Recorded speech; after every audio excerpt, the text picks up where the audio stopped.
Vem pra cá porque chegou a vez e a hora da nossa pausa gostosa do café.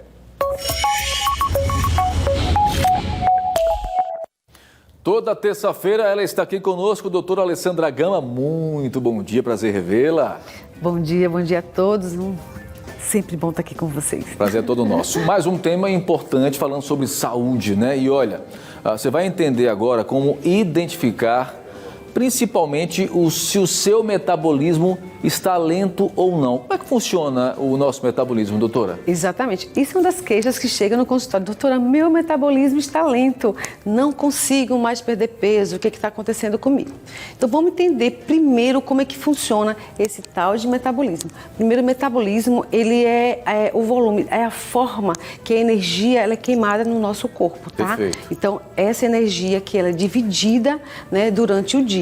Eu trouxe aqui para mostrar para você para entender como é que é esse gasto energético. O nosso primeiro slide, então, desse gasto energético, né? Exatamente. Tiago, a gente gasta 50% da energia normal do nosso corpo, que são 100%, né, de energia, e 50% a gente gasta aí para o quê?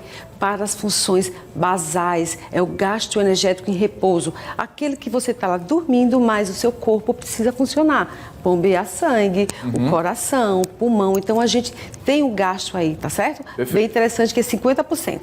Para movimentos, Tiago, andar, levantar, caminhar, fazer a motilidade normal do nosso corpo, a gente já gasta aí 30%. Interessante. 10% no ato de comer, Tiago, olha interessante. A gente gasta também comendo. A gente gasta comendo, mas a gente tem que lembrar o seguinte, não é porque a gente gasta comendo que a gente tem que passar o dia inteiro comendo, tá bom?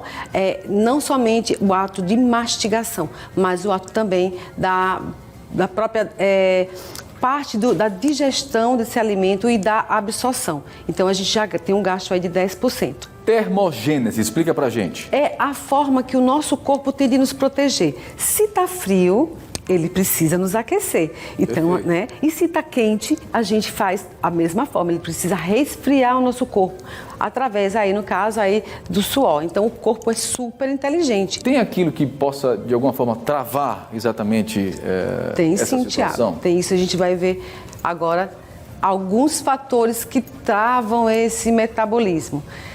Eu não falei para você ali que o ato de mastigar a gente gasta aí já 10%? Isso. Pois é. Então, fracionar a alimentação, Tiago, durante o dia é bastante interessante. Quando eu digo não comer o dia inteiro, eu digo o seguinte, não comer porções a mais do que você deveria, tá? Ou seja, mas você fracionar essa alimentação, café da manhã, almoço, lanches nos intervalos e uma pequena ceia é importante, porque você está falando para o seu corpo, gente, eu estou gastando energia, eu estou fazendo algumas funções no meu corpo. Isso aí já compensa um pouquinho, tá bom? Bom, a mastigação e digestão está dentro exatamente dessa perspectiva. Exatamente. O tal do jejum prolongado virou, inclusive, aí modinha, né, de blogueiros e algumas pessoas. A gente tem que entender um pouquinho sobre isso. Existe o jejum intermitente, que é um jejum prolongado, mas é um jejum, é uma estratégia nutricional. Provavelmente, as pessoas que fazem jejum intermitente, elas não podem fazer por conta própria. É interessante, sim, procurar um profissional que dê as diretrizes certas, tá? Quando eu falo nesse jejum prolongado, é o seguinte, o corpo da gente é extremamente inteligente. Então, se você passa muito tempo sem comer, sem se alimentar, e você, quando vai fazer a primeira refeição, você normalmente faz com muita fome. Verdade. Então, você vai comer em demasia. Então, o corpo fala, poxa, mas se ela passar mais tempo em jejum, então o que eu preciso fazer? Eu vou guardar, eu vou armazenar para ela não passar privação. Entendeu? É dessa forma que o nosso corpo funciona. Então, aí pode ser um tiro no pé você fazer um jejum prolongado sem uma boa alimentação. Isso, exatamente, tá? Agora tem também a questão das dietas restritivas, né? Da mesma forma, se você faz uma dieta muito restritiva, o seu corpo tem o mesmo mecanismo. Se ela está comendo pouco, eu preciso reservar, preciso guardar reserva. Então, onde é que ele vai guardar isso? Num tecido adiposo. Então, o corpo da gente tem medo que a gente tenha uma hipoglicemia, que a gente tenha uma necessidade energética. Então, ele faz o quê?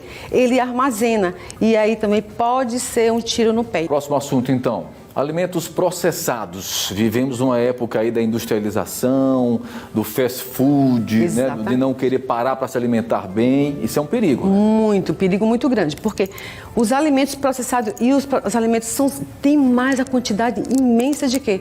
De açúcar. Quanto mais a gente come açúcar, mais a gente libera o quê? Insulina. Então a gente passa fazendo esse mecanismo o dia inteiro. Comeu açúcar, é glicose, a insulina vai lá para resgatar essa glicose e levar para a célula para fazer energia. Aí, se você tem uma quantidade muito grande dessa glicose, o que vai acontecer? O seu organismo vai pensar, poxa, eu já guardei um pouquinho para fazer glicogênio, eu já botei um pouquinho para o fígado, um pouquinho para o músculo, mas tem uma reserva muito grande. Onde ele vai fazer? Ele vai depositar nos tecidos adiposos. Então, é muito interessante que se tenha. O percentual que é excretado é muito pouco, né, doutor? O que é utilizado. Se você for uma pessoa sedentária, Tiago, tem uma quantidade muito grande de produtos açucarados, né, à base de açúcar, o que vai acontecer? Você vai ter que esperar muito insulina. Ela vai fazer o papel dela, virar glicogênio, dar energia, mas o restante que sobrar, pela quantidade que você comeu, ela vai depositar. Aí deposita lá nos tecidos adiposos, não é interessante, tá bom? Então, sem falar o que a gente vai falar na frente, que vai acontecer, resistência à insulina, que é o próximo slide. Que é a síndrome metabólica. Exatamente, a síndrome metabólica. Quando você visualizar uma pessoa mais ou menos neste padrão, né, com uma grande circunferência abdominal, você normalmente relaciona, não necessariamente, tá? Mas é bem fácil que essa pessoa já tenha aí a síndrome metabólica. Uma coisa que a gente tem que pensar, se eu tenho uma alimentação muito rica em açúcar, né, mais uma vez, eu disparo muito a minha insulina. Então, eu vou utilizando isso de uma forma rápida e o dia inteiro. Perfeito. Chega um momento que meu pâncreas vai falar, olá, estou cansado, isso. Tá? Então, aí você pode realmente ter essa resistência à insulina. Então, a gente tem que pensar o seguinte, dificuldade de peso, circunferência abdominal fora do normal, pode sim levar a doenças cardiovasculares, a uma resistência à insulina e aí um forte candidato ao diabetes. Bom, e aí existem problemas também que podem ter uma influência direta, que nós trouxemos aqui, né? O hipotiroidismo. Exatamente. As pessoas que estão, principalmente as mulheres, estou com dificuldade de perder peso, já fiz tudo, dieta está encaixada, faço atividade física, não consigo emagrecer. Muita gente assim. Sinto que estou com muita retenção, perda de cabelo, uma fadiga muito grande, aquele cansaço que você não sabe de onde vem. Então, o que vai acontecer? É importante que você procure um especialista, um médico, normalmente um endócrino, para poder fazer os exames e ver como está essa tireoide. Até porque a tireoide, essa glândula, ela é responsável pela fabricação de hormônios T3 e T4, que são diretamente relacionados ao nosso metabolismo. Perfeito. Se você tiver com deficiência, com certeza o seu metabolismo E vale tanto tá para a mulher como para o homem também. Vale para a mulher e vale para o homem. Então, sempre se observar, tá bom, Tiago? E para finalizar, síndrome do ovário policístico, atenção mulherada. Atenção mulherada, principalmente a síndrome do ovário policístico, ela acontece logo cedo, né, na maturidade da mulher, entre os 10 e 12 anos. Então, que é uma característica muito fácil de você identificar. Demora a perda de peso muito difícil, a mulher tem uma circunferência abdominal maior, os braços ficam um pouquinho mais afilados, então uma quantidade muito grande de acne, enfim.